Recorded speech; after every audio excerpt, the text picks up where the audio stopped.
آپ کے دل میں رچنس ہو تو فارغ کریں اپنے آپ،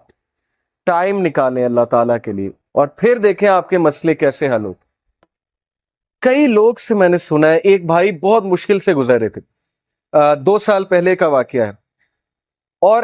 6-7 مہینے ہو گئے ان کا وہ مسئلہ حل نہیں ہو رہا، ان کا وہ مسئلہ حل نہیں ہو رہا، کوئی فیملی پرابلم تھی۔ اور ایک دن مجھے ملے and he was so happy، اور انہوں نے مجھے ایک سینٹینس کہا جو میں کبھی نہیں بھولوں گا۔ انہوں نے کہا کہ علی بھائی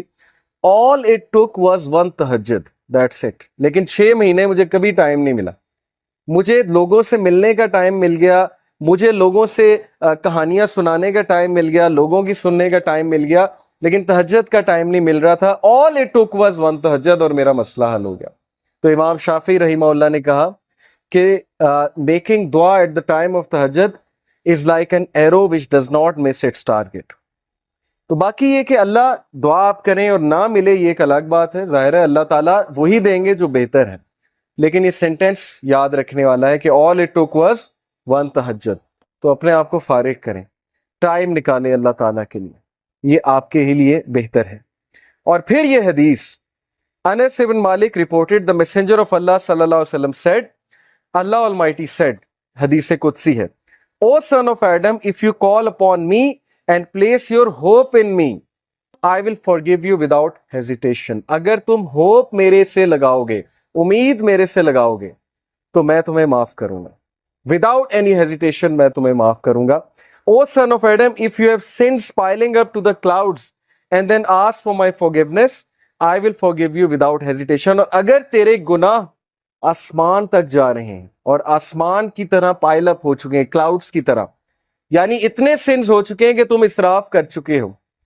اور تم مجھ سے معافی مانگو گے، میں تمہیں معاف کروں گا، لیکن سچے دل سے توبہ کرو گے، میرے پاس آؤ گے، میرے سے بات کرو گے، مجھے ریکگنائز کرو گے، تو میں تمہیں معاف کروں گا۔ تو کویسچن یہ ہے کہ کیا ہمارے ہوپس اللہ تعالیٰ سے لگے ہیں یا ہمارے ہوپس کریشن سے لگے ہیں؟ میں یوتھ سے بات کر رہا ہوں، میں حیران ہوں کہ ہم ایک انسان کے لیے راتیں جاگ لیتے ہیں، ہم اس کے لیے اپنے ڈیسیجنز چینج کر لیتے ہیں، کیریئر کے جو ہماری لائن ہے اس کو چینج کر دیتے ہیں ایک انسان کو پانے کے لیے، ایک انسان کے پیچھے دوڑتے ہیں، اور بعد میں ہمیں کوئی خاص فائدہ بھی نہیں ملتا، بعد میں ہمیں جو ہے وہ ریگریٹ ہوتا ہے کہ میں نے اتنا کچھ کیا اور آگے سے رزلٹ جو ہے وہ کچھ بھی نہیں ہے۔ تو یہ ہیں وہ مثالیں جو اللہ تعالیٰ ہمیں قرآن مجید میں بتا رہے ہیں، حدیث میں بتا رہے ہیں کہ تم میرے سے امید لگاؤ، تم میرے پاس آؤ، تم میرے سے مانگو، پھر دیکھو کہ تمہارا مسئلہ حل ہوتا ہے کہ نہیں ہوتا ہے۔ اور امید لگانے کے حوالے سے ابن تیمیہ رحمہ اللہ لکھتے ہیں، ان کی ایک کتاب ہے kalamullah.com پہ آپ جائیں تو وہاں پر ایک کتاب ہے ابن تیمیہ کی، I think relief from distress, yes exactly یہ نام ہے، ریلیف فرام ڈسٹریس، کے ڈسٹریس سے ریلیف کیسے ملنا ہے، اوکے یہ کتاب ہے۔ وہ کتاب اس آیت کی تفسیر ہے، لا الہ الا انت سبحانک انی کنت من الظالمین، صرف ایک آیت کو پکڑا ہے ابن تیمیہ نے اور پوری کتاب لکھ دی۔ اس میں وہ ایک بات لکھتے ہیں کہ اسلاف جان بوجھ کر